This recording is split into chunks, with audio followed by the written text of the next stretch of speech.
It's rainy, Bob, but we're rolling. This is the makeshift video of all videos after a James Franklin teleconference. It's pouring. There's a lot of noise in the background. We're going to talk as loud as we can, but James met with us about 45 minutes, touched on a lot of topics, Greg. A couple things, obviously, we want to talk about at the start. He was asked about Noah Cain's usage recently, and he also talked about maybe, he answered a question of what are we missing on the usage. He only had 5 carries for 19 yards after 2 huge games in a row.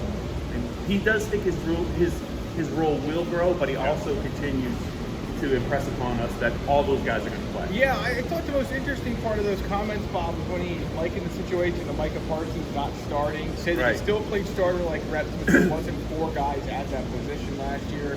That almost seems to imply that they're trying to work him into the flow of the game, not trying to overwhelm him as a freshman. The problem, of course, and the question it's going to create is, why don't you? He's still one of your best players, and it feels like you need to get him on the field more. They feel like that what they've done so far to get the 7 wins with his usage is good enough. I thought it was his best answer on the topic to date. I don't know if everyone's going to agree with it, but I think it's at least you can appreciate where they're coming from. And he made reference, Greg, to, I'm paraphrasing, 1,000 things go into determining playing time, who starts, how many reps they're going to get. It just sounds like, we can speculate all we want. There's the issue of the transfer portal for sure. There's practice field performance, there's classroom performance, but the question comes up because he didn't carry in the first half of the Michigan game, only had 5 carries. He did answer it a little bit differently. It remains to be seen if his role will grow. I know they like Devin Ford and Journey Brown as well. You saw a long run from Ricky Slade in the game. When you're only going to run the ball 25 or 30 times, so the question is who's going to get the majority of the carries, and against Michigan State's defense, it's going to be an interesting call for the Penn State staff. It definitely is, yeah. He did say at the end of that question that I believe his role may grow soon, and then he followed it up by saying, or maybe somebody else's role will grow. So we'll see. Sounds to me like maybe this will be the week Noah Cain gets in that leading conversation, but I don't think anyone will believe it until we actually see it. You already mentioned Micah Parsons. He had, I think, a career-high 14 tackles against Michigan.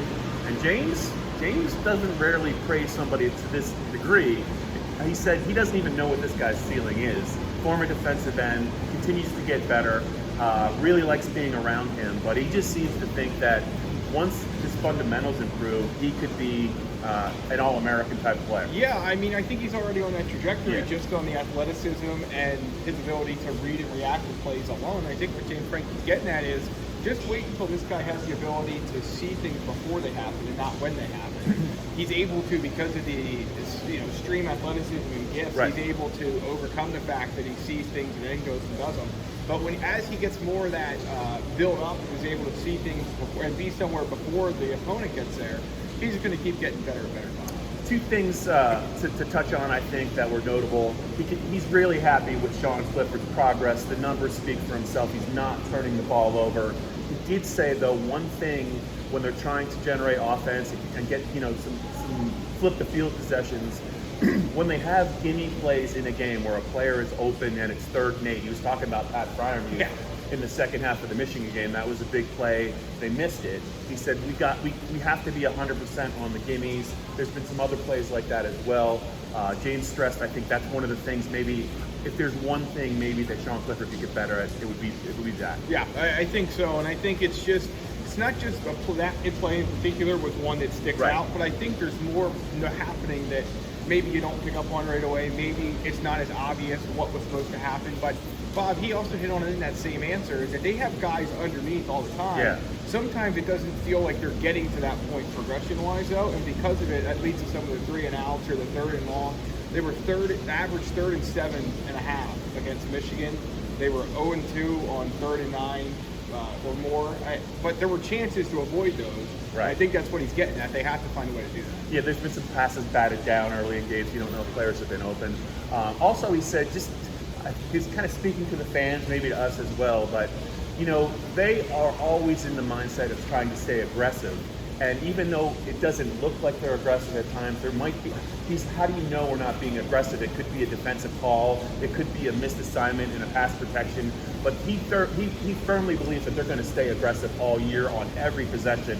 They're not taking the foot off the gas. Yeah, and I think it's a fair point for him to bring up, but I'm not so sure that the frustration comes with perceived lack of aggression. It comes from A, not always feeling like the best players are on the field. Right. And B, sometimes it's the players, sometimes it's the play call, sometimes it's just the defense is better than the offense on that given series. But the frustration comes from, again, when you have multiple 3-and-outs. I mean, they had 7 drives or 4 plays or less against Michigan. Even if you're trying to be aggressive, eventually that puts your defense in a horrible place if you continue to do that. Lastly, he wants them to eliminate penalties on special teams, specifically. A lot of it's return. Was there one specifically that he may have wanted back out here? Yeah, so I never knew where the hold was on KJ Hamler's 100-yard kickoff return that was negated to start the second half. He said they had a double team that was working, but he admitted there was a hold.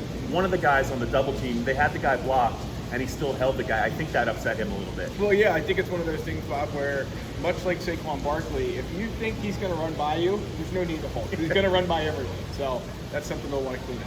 Yep. So it's Michigan State Saturday. Brian Lewerke, fourth quarter. All of it's going to come up. But it seems like he answered some questions. He answered a question about Noah Cain. He really talked up Micah, Parsons. I think it's going to be an interesting week on the practice field for all 4 of those running backs, and we'll see if Penn State can get through a third physical game in a row. This one's on the road against a Michigan State team coming off the bye that really needs a win.